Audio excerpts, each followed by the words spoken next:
The massive ships appeared without warning, their dark silhouettes blocking out the sun over Earth's major cities.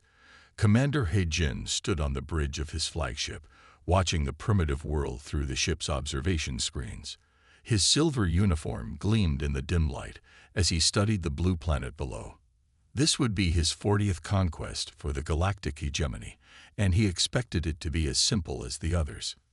Jaiho's morning had started normally at the Global Defense Command Center in Seoul. He had been reviewing routine satellite data when the first alerts came in. Now he stared at his screens in disbelief as enormous vessels positioned themselves in orbit. His hand shook as he pressed the emergency alert button, knowing humanity had never faced anything like this before. The alien ships were beautiful in a terrifying way. Each one stretched over 20 kilometers long, their hulls shimmering with an otherworldly metal that seemed to absorb light. As they moved into position, smaller craft began launching from their hangars. He-Jin watched with satisfaction as his invasion force deployed according to plan. "Sir, the primitives are attempting to communicate," his second-in-command reported. He-Jin dismissed the incoming transmission with a wave of his hand. He had no interest in their pleas for mercy or attempts at diplomacy. The hegemony's policy was clear: immediate submission or immediate destruction.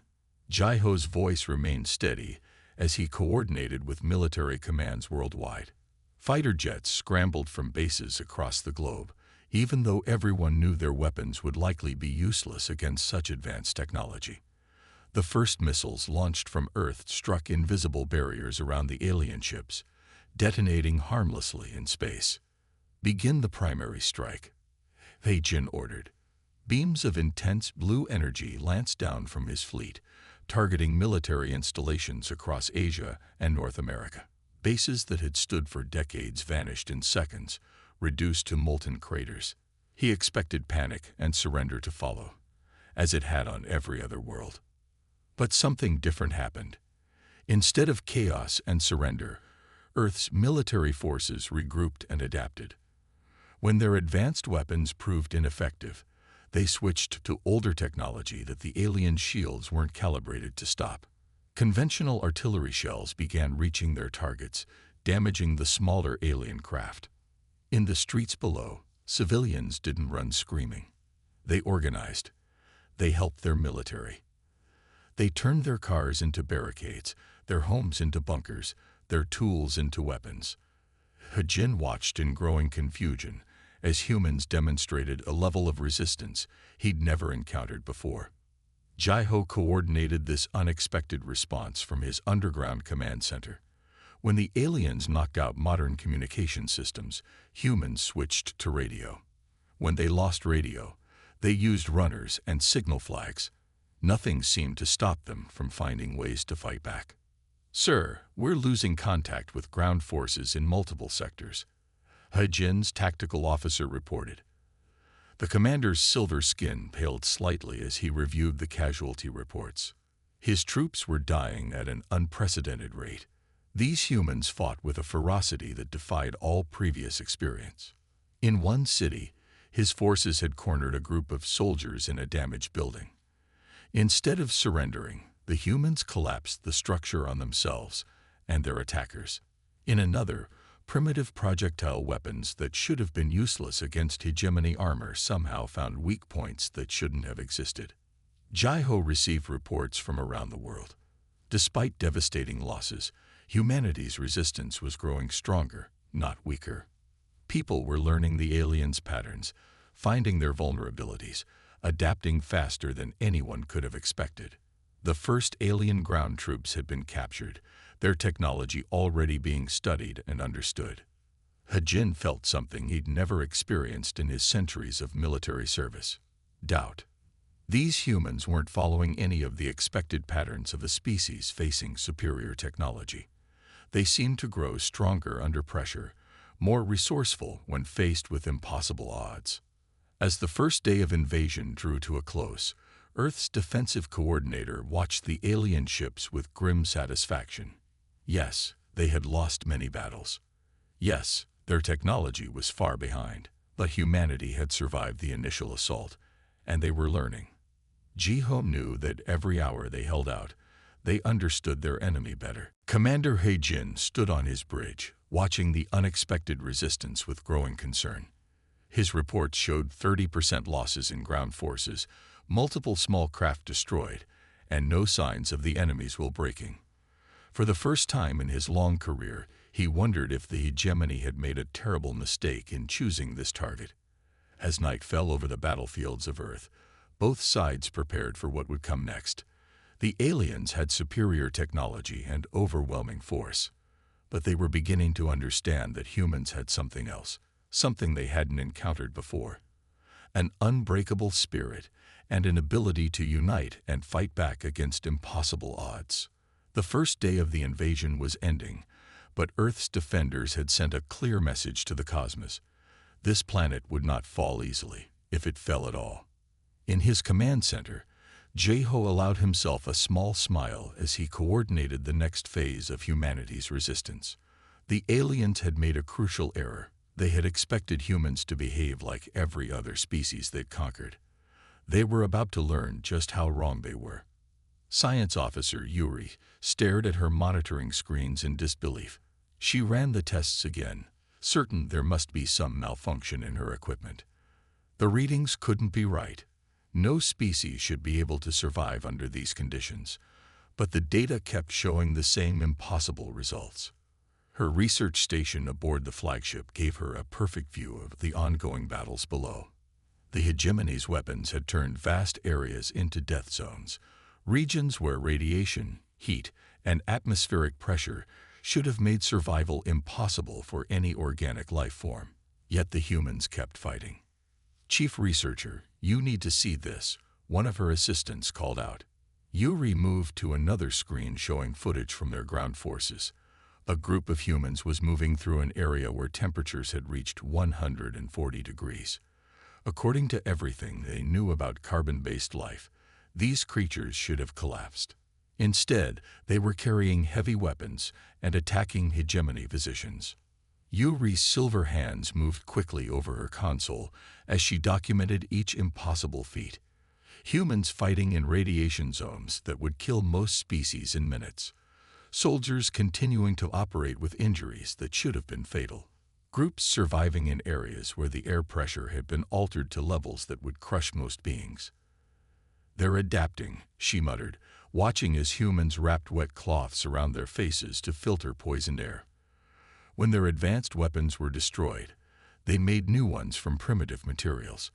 When their vehicles stopped working, they continued on foot. Nothing seemed to stop them.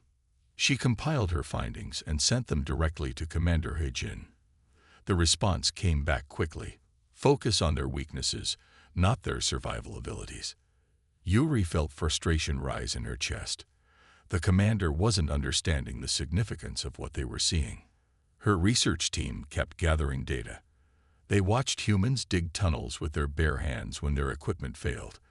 They saw them survive on minimal food and water, continuing to fight when most species would have given up. Each new observation defied their understanding of biological limitations. One particular incident caught their attention. A human female had been trapped in a collapsed building for 3 days, in conditions that their sensors said were unsurvivable. Not only did she live, but she managed to dig herself out and immediately rejoin the fighting. Yuri added this to her growing list of impossible survivals. "Their endurance exceeds anything in our records," she reported to her team. "Their bodies seem to become stronger under stress, not weaker. They can survive extreme heat, cold, pressure changes, radiation, and physical trauma that would kill any other species we've encountered." The hegemony's standard tactics weren't working. Their weapons were designed to incapacitate beings with normal biological limitations. But humans seemed to ignore these limitations. They kept fighting when their bones were broken, when their blood loss should have been fatal, when the air itself was poison. Yuri sent another urgent message to Commander Heijin, this time including video evidence. "Our current strategy is based on incorrect assumptions about human biological capabilities," she wrote. "We must revise our approach before we lose more forces." Again, her warning was dismissed. In her laboratory, Yuri continued studying the readings. She discovered that human bodies could repair damage at remarkable rates. Their immune systems fought off biological weapons that should have been lethal. Their muscles could generate force far beyond what their size suggested was possible. "Look at this," she called to her team, pointing to new footage. A human soldier had been exposed to a nerve agent that should have caused immediate paralysis. Instead, his system had somehow adapted, metabolizing the toxin into harmless compounds. It was as if their bodies could rewrite their own chemistry to survive. The implications were staggering. The hegemony had conquered 43 species across the galaxy, each time using their superior understanding of biology to quickly subdue resistance. But humans weren't following any of the rules they'd learned from those conquests. Yuri made one final attempt to warn her commander. She compiled all her data, along with her analysis of why their current tactics were failing. This time, she included predictions of how many more hegemony forces would be lost if they didn't change their approach. As she watched Commander He-jin dismiss her report once again, Yuri felt a strange sensation. Respect for these humans they were fighting. Their bodies were far from perfect, but they had something her own species seemed to lack, an absolute refusal to accept their own limitations. In the following days, everything Yuri had predicted began to happen. The humans not only survived in the death zones, but they started using these areas to their advantage. They turned the hegemony's weapons against them, having quickly learned how their own bodies could endure conditions that the invaders couldn't. As she recorded more data about human survival capabilities, Yuri understood that the hegemony had made a fundamental error. They had assumed that technological superiority would guarantee victory. They hadn't considered that they might encounter a species that simply refused to die, that grew stronger when they should have grown weaker, that fought harder when they should have surrendered.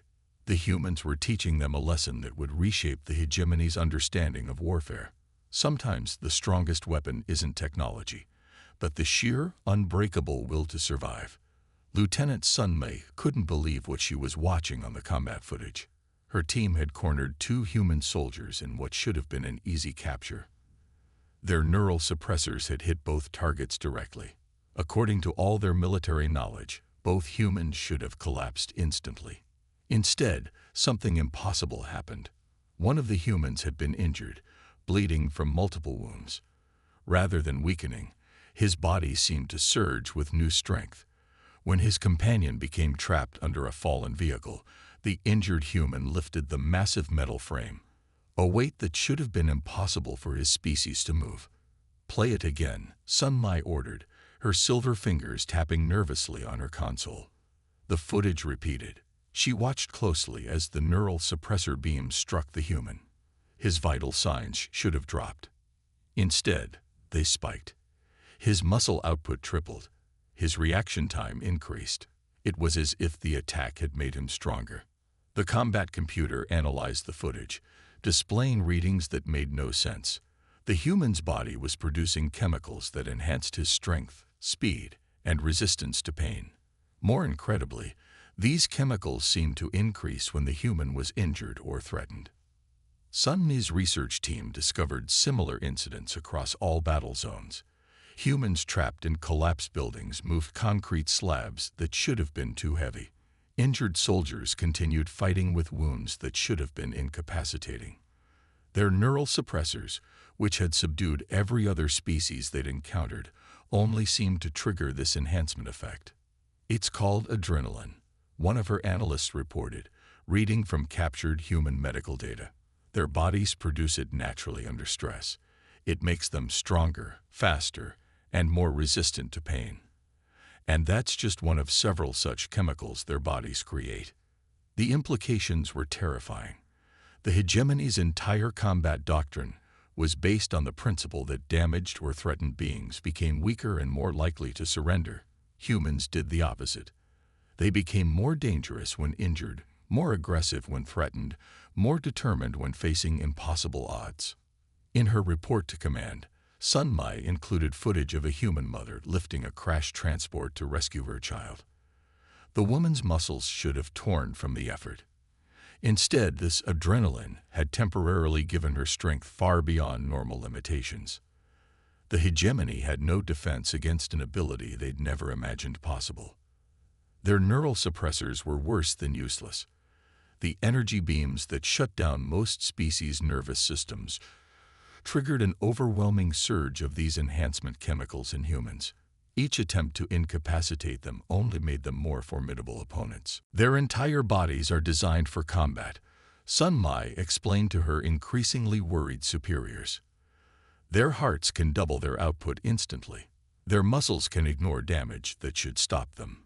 Their brains can focus completely on survival when threatened. Everything we do to stop them only activates these abilities. The tactical implications were devastating.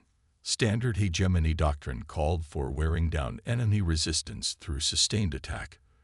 But every attack on humans only triggered more of these enhancement chemicals. The longer a battle continued, the more dangerous the humans became.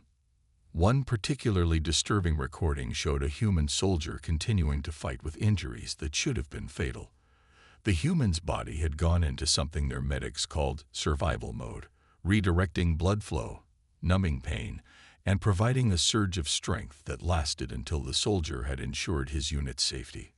Sun Mi's team documented hundreds of similar cases, humans trapped in burning buildings finding strength to break down walls, wounded soldiers carrying injured companions for miles through hostile territory, parents performing impossible feats to protect their children. Each incident defied their understanding of biological limitations. The hegemony forces began to fear these unpredictable creatures whose bodies turned damage into strength. Their weapons were designed to cause pain and fear, encouraging surrender. But humans seemed to transform pain into rage and fear into power. We must completely revise our combat approach, Sun Mai argued in her final report. Everything we know about warfare assumes that injury and stress will weaken the enemy. Humans have evolved to become stronger under these exact conditions. Our current tactics are worse than useless. They're actively helping the humans defeat us. As she watched more combat footage, Sun Mai felt a growing sense of doom. The hegemony had started this war believing their advanced technology guaranteed victory. They hadn't considered that they might face beings who could turn their own weapons against them, whose bodies were naturally designed to become more dangerous the harder they were pushed. The humans were teaching them a harsh lesson about evolution on their violent planet. While the hegemony had evolved in peaceful cooperation, humans had developed in an environment where survival often meant fighting against impossible odds. Their bodies had developed abilities that seemed like magic to the invaders, but were simply the result of millions of years adapting to constant challenges. As she finished her analysis, Sun Mai added a personal note. We assumed these humans were primitive because they lacked our technology. We failed to recognize that their bodies are weapons more sophisticated than anything we've developed. They don't need neural enhancers or strength amplifiers. Their bodies provide these naturally when needed. We aren't fighting a primitive species. We're fighting beings who evolved to survive everything a hostile universe could throw at them. And we may have just become their latest survival challenge. Defense Chief Do Hyun stood in the underground laboratory, surrounded by pieces of alien technology salvaged from crashed ships and defeated ground forces. His team had been working around the clock, taking apart every piece of alien equipment they could find. What had started as desperate scavenging had turned into something extraordinary. Look at this, he said, pointing to a dismantled alien weapon. Their energy systems are based on principles we theorized but couldn't achieve. Until now. His fingers traced the complex circuitry that his team had not only decoded but had begun to improve upon. The aliens had built their technology to be perfect, but they hadn't considered the human drive to tinker and modify. In another section of the lab, engineers were studying the alien ship's shield technology. They had discovered that the aliens' defensive systems were incredibly efficient but inflexible. Within days, they had found ways to modify the frequency of human weapons to pierce these supposedly impenetrable barriers. Pilot Ta Yang walked into the lab, his eyes immediately drawn to the experimental fighter craft they were building. It looked like something from a science fiction movie, a hybrid of human and alien technology. The sleek hull contained modified alien power systems, but the controls were redesigned for human reflexes and instincts. The aliens built everything to be perfect, Du Hyun explained to Ta Yang. But they never considered making improvements. They never thought about what would happen if someone looked at their technology with fresh eyes. He gestured to the hybrid fighter. They designed their ships for beings who think like they do. We're redesigning them for how humans think. The breakthrough had come when they realized alien technology was built around precision and predictability. But humans had centuries of experience making machines work in unpredictable ways. Where alien devices failed under unexpected conditions, human modifications allowed them to adapt and keep functioning. Tai Yang climbed into the hybrid fighter's cockpit. The controls were a mixture of familiar human interfaces and alien technology. Where alien ships required perfect mental focus, this one was designed to work with human instincts and reflexes. The aliens had built their machines to be operated by perfect beings. Humans built them to be operated by humans. Ready for the test flight? Du Hyun asked, checking the final systems. The entire lab fell silent as Ta Yang powered up the hybrid craft. They had taken alien technology that had required years of training to use and modified it to work with human muscle memory and natural reactions. The fighter lifted off smoothly, its modified engines humming with a sound that was neither human nor alien. Through the observation windows, Du Hyun watched as Ta Yang put the craft through maneuvers that should have been impossible. The alien technology provided power and precision, while human modifications allowed for improvisation and quick thinking. It's responding better than anything I've ever flown. Ta Yang's voice crackled over the radio. The hybrid fighter moved in ways that alien ships couldn't, combining their advanced technology with human unpredictability. It could perform maneuvers that would have confused alien targeting systems designed to predict perfect, logical movements. In other parts of the lab, teams were developing more hybrid weapons and defenses. They took alien energy weapons and modified them to work with human targeting instincts. They combined alien shield technology with human armor designs, creating defenses that could adapt to unexpected attacks. Du Hyun's team made another crucial discovery. Alien technology was designed to shut down rather than risk imperfect operation. Human modifications allowed the systems to keep working even when damaged, adapting and compensating just as humans did. It wasn't perfect, but it was survivable. Word of their success spread quickly. Other labs around the world began sharing their own breakthroughs. Humans weren't just copying alien technology. They were improving it, adapting it, making it work in ways the aliens had never imagined. Each day brought new innovations as humanity's creativity merged with alien advancement. The aliens noticed the change in battle. Human fighters were now moving in ways their combat computers couldn't predict. Modified weapons were piercing their shields. Hybrid defense systems were protecting human cities with combinations of technologies that shouldn't have worked together but somehow did. We're not just catching up to their technology, Du Hyun explained to military leaders. We're taking it in new directions. They built everything to be perfect. We're building things to be adaptable. He showed them plans for more hybrid vehicles and weapons, each combining alien precision with human improvisation. Tai Yang landed the fighter after a successful test flight, his eyes bright with excitement. It's like the machine knows what I'm thinking before I think it, he said. The hybrid controls responded to human instincts in ways pure alien technology never could. It was the perfect blend of advanced science and human nature. As Du Hyun watched more hybrid fighters take to the sky, he understood why the aliens had underestimated them. The invaders saw technology as something to be perfected and then unchanged. Humans saw it as something to be constantly improved, modified, and adapted. Where aliens sought perfection, humans sought possibilities. The underground lab hummed with activity as more alien technology was brought in and more hybrid designs were developed. The aliens had arrived expecting to find primitive beings struggling with basic technology. Instead, they found a species that could take their advanced systems and improve them in ways they had never imagined. Do-hyun smiled as another hybrid fighter successfully completed its test flight.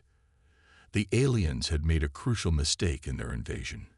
They had given humans access to their technology, never considering that these primitive beings would not only understand it but make it better. In trying to conquer Earth, they had instead provided humanity with the tools to surpass them. Captain Min-ji moved silently through the ruins of Seoul, leading her small team past the alien patrols. The hegemony forces were becoming more nervous, more jumpy. Their once perfect formations now showed gaps. Their soldiers kept looking over their shoulders. For the first time, these advanced beings were learning what fear felt like. The alien sensors could detect any normal approach, so Min-ji's team used the sewers and underground passages. They emerged from places the aliens thought impossible for beings to survive. The invaders had learned to fear the darkness, never knowing where the humans might appear next. "They're breaking formation again," Min-ji whispered to her team, watching an alien patrol through her scope. The silver-skinned beings were clustering closer together, their weapons pointed outward. They had learned that humans could strike from any direction, at any time, and survive conditions that should have killed them. The previous week, Min-ji's team had taken down a heavy assault vehicle with nothing but primitive explosives and determination.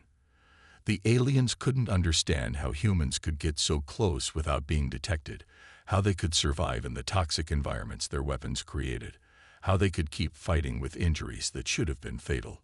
Reports spread through the alien ranks about humans appearing from toxic zones, about injured soldiers continuing to fight, about primitive weapons somehow piercing advanced armor. Each story added to their growing fear. The hegemony forces had never faced an enemy they couldn't understand, couldn't predict. Commander Hae-jin received another request for withdrawal from his ground forces.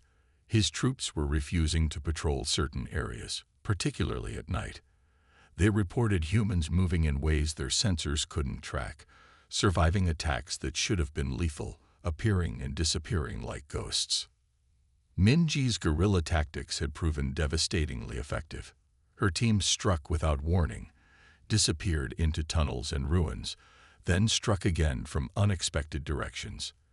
The aliens' advanced combat computers couldn't predict human behavior because humans didn't follow logical patterns when fighting for survival. "Look at them," one of Min-ji's soldiers whispered, pointing to a group of alien troops. "They're jumping at shadows now." The invaders' fear was visible in their movements, in the way they huddled together, in how they fired at empty buildings just to feel safer.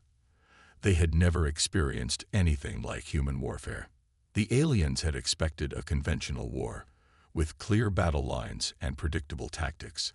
Instead, they found themselves fighting an enemy that seemed to be everywhere and nowhere, that grew stronger when injured, that turned their own weapons and technology against them. An enemy that refused to follow the rules of warfare as they understood them. Min-ji's team prepared another strike. They had learned that fear itself was a weapon against these beings who had never experienced it before. The aliens' perfect discipline was crumbling in the face of an enemy they couldn't understand or predict. A hegemony officer reported to Hae-jin about another failed patrol. His soldiers had fired at moving shadows, wasted ammunition on empty buildings, and finally retreated in panic when they heard strange noises in the darkness. The humans had learned to use psychological warfare against an enemy that had no defense against fear. The aliens' morale was breaking. They had come expecting to find primitive beings who would surrender when faced with superior technology. Instead, they found creatures who seemed to become more dangerous the harder they were pushed, who fought with a ferocity they had never encountered. Min-ji's team struck again, using the aliens' fear against them. They attacked from directions the enemy thought impossible, survived conditions the aliens thought lethal, and disappeared before the invaders could respond. Each successful strike spread more terror through the hegemony ranks.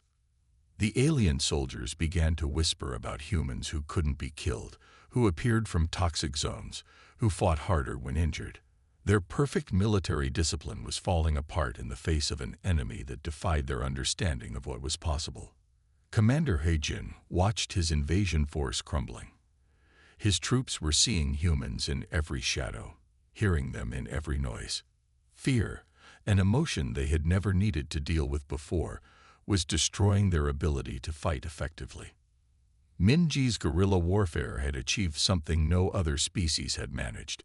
It had taught the hegemony what it felt like to be afraid. Their advanced technology couldn't protect them from the psychological impact of fighting an enemy that seemed to break every rule they knew about warfare. The aliens had never learned to deal with fear because they had never needed to. Their superior technology had always guaranteed victory. Now they faced an enemy that used their own fear as a weapon against them, and they had no defense against it. As night fell over the ruined city, Minji prepared her teams for another strike. The darkness had become their ally, filling the aliens with terror of what might be hiding in the shadows. The invaders had learned that their advanced sensors and weapons couldn't protect them from an enemy that turned fear itself into a weapon. The hegemony forces were learning a harsh lesson about human warfare. It wasn't just about technology or tactics. It was about the psychological strength to face fear and use it against your enemy. The aliens were discovering that all their advanced technology couldn't save them from the terror of fighting an enemy they couldn't understand or predict. Officer Jinho crouched in the shadows of the captured alien command ship's corridor, hardly daring to believe their success. What had started as a desperate mission had somehow worked. His small team had managed to sneak aboard using the hybrid technology developed by Earth scientists, exploiting a weakness in the alien shields that no one but humans had thought to look for. The alien crew had never expected an attack from inside their own ship. Their security systems were designed to prevent logical approaches, but humans had never been logical when fighting for survival. Jinho's team had entered through what the aliens considered a toxic maintenance shaft, surviving conditions that should have killed them. Blood dripped from a wound in Jinho's arm, but like all humans, the injury only made him more focused. The aliens had never understood this aspect of human biology, how pain and danger made them stronger instead of weaker. His team had taken control of the command center within minutes, using the aliens' own confusion against them. Regional Commander Yunseo received the news with carefully controlled excitement. The capture of a command ship meant access to the hegemony's communication networks, their battle plans, their entire command structure. The aliens had never considered the possibility of their perfect systems being turned against them. They're breaking formation, one of Jinho's technicians reported, watching the alien fleet's movements on the captured command screens. The loss of their command ship had thrown the invasion force into chaos. The hegemony's entire strategy relied on perfect coordination, something that was now impossible. Yunseo launched her counteroffensive immediately. Her forces, using modified alien technology, struck at the disorganized enemy fleet. The humans' hybrid weapons, combining alien power with human unpredictability, tore through defenses designed to stop logical attacks. The alien coalition began to fracture. Some ships, receiving contradictory orders, began to retreat. Others, unable to maintain their perfect formation, fell into disarray. The hegemony had never developed protocols for this kind of chaos because they had never experienced it before. Jinho watched from the captured command center as the carefully planned invasion collapsed. The aliens had built their entire military around the concept of perfect coordination and logical tactics. They had no defense against an enemy that threw their carefully planned strategies into chaos. They're breaking up into smaller groups, Yunseo observed, directing Earth's forces to exploit the gaps in the alien formation. The hegemony fleet, once a perfect example of military coordination, was now scattered and confused. Some ships were retreating while others tried to maintain their positions. The alien commanders had never faced a situation where their perfect plans fell apart. They had no experience with adapting to chaos, no protocols for handling unexpected situations. Their training had always focused on maintaining perfect order, something that was now impossible. Yunseo's forces pressed their advantage. Human fighters, modified with alien technology, but piloted with human instincts, darted between the confused enemy ships. Each successful strike caused more panic, more disorder, more breakdown in the aliens' perfectly coordinated system. Jin Ho's team had discovered something crucial in the command ship's data. The alien coalition was not as unified as it appeared. Different species within the hegemony had different priorities, different fears. Now, with their perfect coordination shattered, these differences began to surface. Some alien ships began firing on their own allies, unable to distinguish friend from foe in the chaos. Others attempted to flee, only to be caught in the crossfire. The invasion force that had arrived with such overwhelming confidence was now coming apart at the seams. Yun Seo coordinated the final phase of her counter-offensive. Earth's forces, no longer afraid of the aliens' superior technology, pressed their attack from all directions. The humans' ability to function in chaos, to adapt to rapidly changing situations, proved to be their greatest advantage. The alien coalition completely collapsed. Ships from different species began to break away from the main fleet, each trying to save themselves. The perfect unity that had made the hegemony so powerful became its greatest weakness when that unity was broken. Jin Ho's capture of the command ship had revealed another crucial weakness. The aliens had no concept of fighting on after a decisive defeat. Their entire military doctrine was based on overwhelming force and perfect coordination. Once these advantages were lost, they had no backup plan. Yun Seo watched with grim satisfaction as the alien fleet retreated in disorder. The invaders had arrived expecting to find primitive beings who would be easily conquered. Instead, they found a species that turned their own strengths against them, that thrived in the chaos that they feared. The remaining alien ships fled Earth's orbit, their once mighty coalition now completely shattered. They had learned a harsh lesson about human warfare, that sometimes the greatest strength comes not from perfect coordination, but from the ability to adapt and function in chaos. Jin Ho stood in the captured command center, watching the last enemy ships disappear into space. The aliens had never understood that their greatest weakness was their inability to handle disorder. Humans, who had evolved facing chaos and uncertainty, had turned this weakness into their victory. The hegemony's invasion had failed not because they lacked power or technology, but because they had never learned to face an enemy that refused to fight according to their rules. They had discovered too late that perfect order could be defeated by the controlled chaos that humans had mastered through centuries of warfare. Ambassador Seijin stood before the massive windows of the peace conference station, watching Earth shine like a blue jewel below. The hegemony representatives sat across the table, their silver skin reflecting the starlight. Their once proud demeanor was gone, replaced by a newfound respect and barely hidden relief that the war was ending. The peace treaty lying on the table represented more than just the end of hostilities. It was the galaxy's recognition of humanity as a force to be reckoned with. The hegemony, which had conquered 43 species across the stars, had been fought to a standstill by the supposedly primitive humans of Earth. "Your species has taught us much," the lead alien representative admitted, his voice carrying the hint of humility that would have been unthinkable months ago. Seijin noticed how the aliens now kept their distance from the human delegates, their bodies tense with a new emotion they were still learning to handle: fear.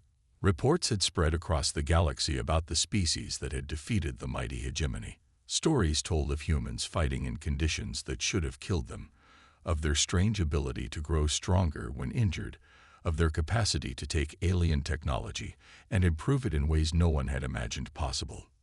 Seijin picked up the pen to sign the treaty, a deliberately primitive gesture that the humans had insisted upon. The aliens had wanted to use their advanced authentication systems, but humanity had made their point. Sometimes the old ways were just as effective as the new. "Earth will join the galactic community as equals," Seijin stated firmly, her voice carrying no room for argument. The aliens nodded quickly, too quickly. They had learned that humans were not the primitive beings they had first assumed. The treaty granted Earth access to interstellar travel and trade, but with guarantees of independence that no other species had ever received. The human delegation included scientists who had reverse-engineered alien technology, soldiers who had fought impossible battles, and leaders who had refused to surrender when faced with overwhelming odds.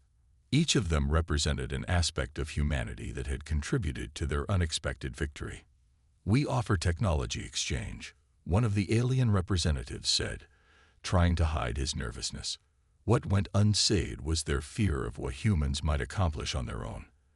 They had seen how quickly humanity had adapted their technology, how they had improved upon designs the hegemony had thought perfect. Se-Jin signed her name with deliberate slowness, making the aliens watch this primitive act of agreement. The treaty would open the stars to humanity, but not as conquered subjects of the hegemony.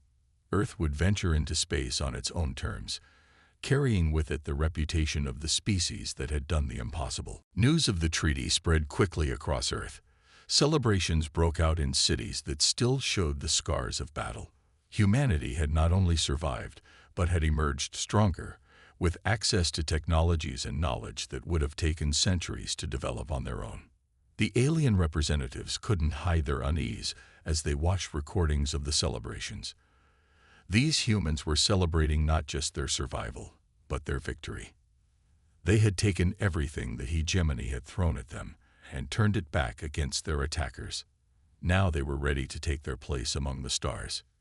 "We will remember this day," Se-Jin said as the final signatures were applied.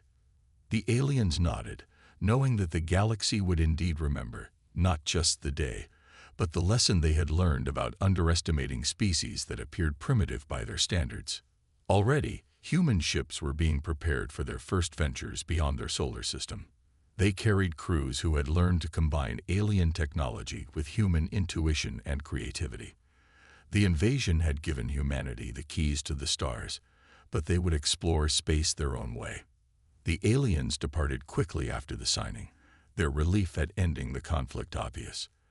They left behind a changed Earth, one that now possessed advanced technology, understanding of interstellar travel, and a reputation that would echo across the galaxy. Se-Jin stood at the window long after the aliens had gone, watching the first human ships testing their new capabilities in Earth orbit. The invasion had failed, but it had given humanity something unprecedented. A chance to reach the stars centuries ahead of schedule, and with a reputation that would make other species think twice about challenging them. Humanity's journey to the stars had begun, not as conquered subjects, but as warriors who had earned their place through determination, adaptability, and the uniquely human ability to turn seeming defeat into victory. The galaxy would never be the same, and neither would humanity. The peace treaty marked not an ending, but a beginning.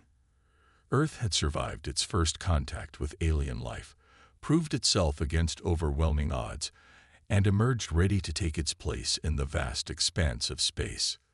The future that awaited them was uncertain, but if the invasion had proved anything, it was that humanity thrived on uncertainty. Se-Jin smiled as she watched another human ship lift off from Earth, carrying the hopes and dreams of her species toward the stars. The invasion had meant to end humanity's story, but instead, it had only written the first chapter of their greatest adventure.